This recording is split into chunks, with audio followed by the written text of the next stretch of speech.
And Seth Doane joins us now from Tianjin, China. Seth, we saw there in your piece police sort of coming into your shot there. I know it's incredibly difficult to report from China, especially when things go wrong.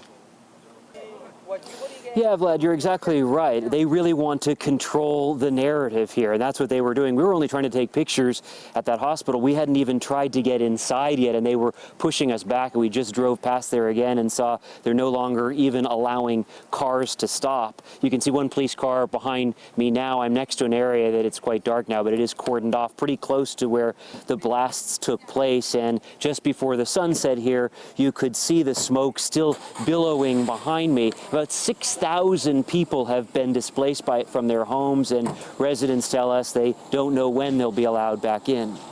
You know, Seth, we saw images on social media and through other means. The blast was felt for miles around. What are you seeing on the ground? We are seeing shattered glass behind me. If you can, I'm on my cell phone here. I'm on my iPhone, so it's not a great picture, but I can see. Oh, do you see this behind me? Yeah, we do. We see that. Some sort of, I guess this is I actually don't know what this is. This is some sort of, I'm looking in the return from my iPhone here. This is the area that has been burning for now close to 20 hours, and the sun is set. We've been seeing smoke billowing throughout the day, but this is the first we're really seeing a fire like this. It might be in part because we've just lost the light of the sun and now it's showing up more, or perhaps something is sparking again behind us right now as we speak. Yeah, we can see those images. It looks like it's burning. Whatever that is burning very brightly. What are some of the recovery efforts that are underway, Seth?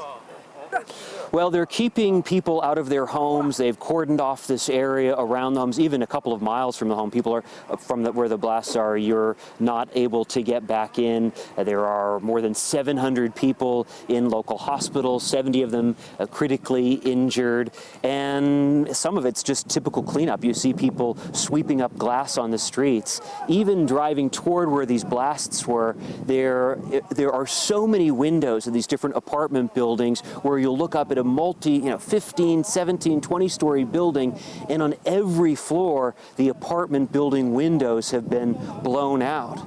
And this is really quite remarkable what I'm seeing right behind me here, which you can see this fire still continuing to burn. Seth, is there some sort of commotion where you are? We hear somebody shouting, screaming. What is that? To be quite honest, I'm not certain. There's a fair share of commotion here, as you might imagine, some of it official, some of it just looky-loo types who are curious about what we're doing. You get when you're a reporter here in China, as you know, you get used to being monitored. We actually got a call from police, the Public Security Bureau, the government agency that's in charge of following everything we do, and they called first thing this morning and spoke with one of our producers here and said, "Are you going to cover the blast? Are you taking the train? Will you be staying overnight?" They are keeping close watch over what we do, not only covering this story, but with so many stories here in China. Yeah, and to that point, Seth, how much do we trust the numbers that are coming from China state media, from the government, as to the casualties, as to those who are injured?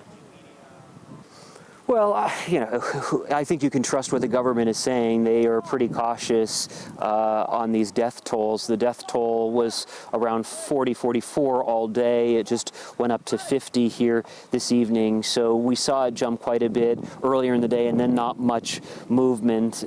It's hard to know. Everything here in China that comes from the government, they want one voice coming out, and they try to control the information as much as possible. So we're generally stuck with waiting for Xinhua, the state news agency, for government sources to release those numbers.